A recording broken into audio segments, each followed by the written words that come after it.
అమలాపురం పట్టణం భూపయ్య అగ్రహారంలో పురాతన రామాలయంలో శ్రీరామచంద్రమూర్తికి లక్ష తులసి కుంకుమార్చన పూజా మహోత్సవాలు అత్యంత వైభవంగా నిర్వహించారు.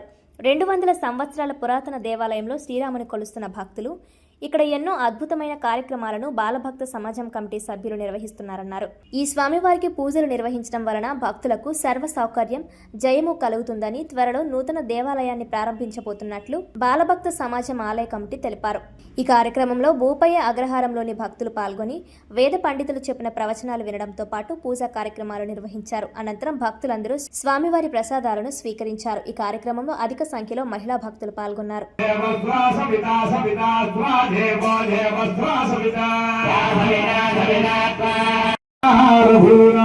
ఇందులో తప్ప పురాణం ఉంటే నాకు కాదు, మా గురువు గారు ఆయనే చెప్పాడు. మొట్టమొదటి శ్లోకం నాకు జీవితంలో చెప్పినటువంటి యశః పోతనామాస ఎఫ్ పోతనామాస రాముడు పరంగా చెప్పుకున్నాం. కృష్ణుడి సంగతి తర్వాత దేవుడు. ఏ పరమ పవిత్రమైనటువంటి రామనామం ఏదైతే ఉన్నదో ఇందులో శక్తి ఉన్నది. పరమేశ్వర యొక్క పంచాక్షరి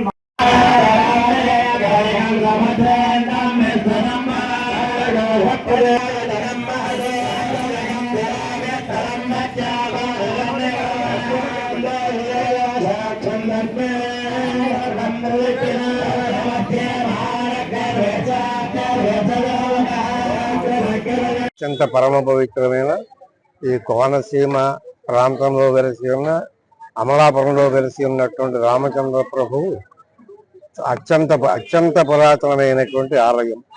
ఈ ఆలయంలో ఎంతో మంది మహనీయుల చేత అది ఆరాధింపబడినటువంటి దేవాలయం.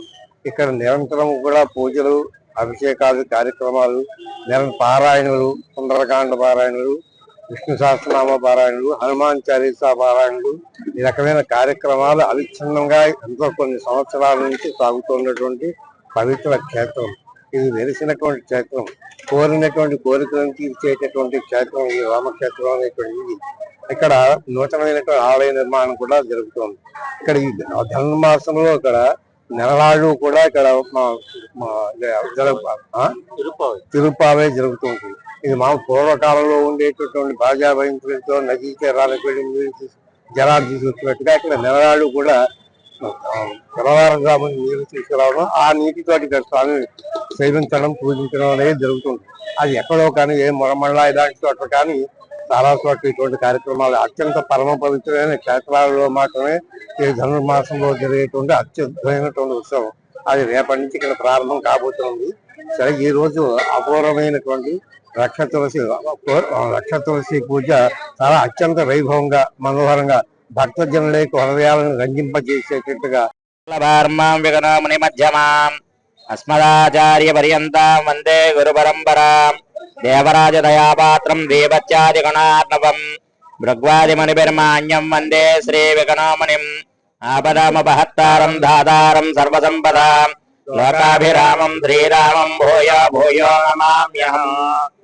మన భూపయగ్రహార గ్రామంలో అతి పురాతనంగా 200 సంవత్సరాల పైమాట రామచంద్రమూర్తి భక్తులందరికీ కూడా ఏ కోరికలతో వచ్చినా ఈ దేవాలయంలో వారి యొక్క కోరికలన్నీ కూడా సఫలీకృతమయ్యి వారందరూ కూడా నిత్యోత్సవ, పక్షోత్సవ, మాసోత్సవ, సంవత్సరోత్సవాలు అన్నట్టుగా రామచంద్రమూర్తి నిత్య కళ్యాణం, పచ్చదారణం, వారి కోరికలన్నీ కూడా కళ్యాణం చేయించుకుంటాం. మళ్ళీ తిరిగి వారు అనుకున్న కోరికలన్నీ కూడా నెరవేరుతూ ఉన్నాయి.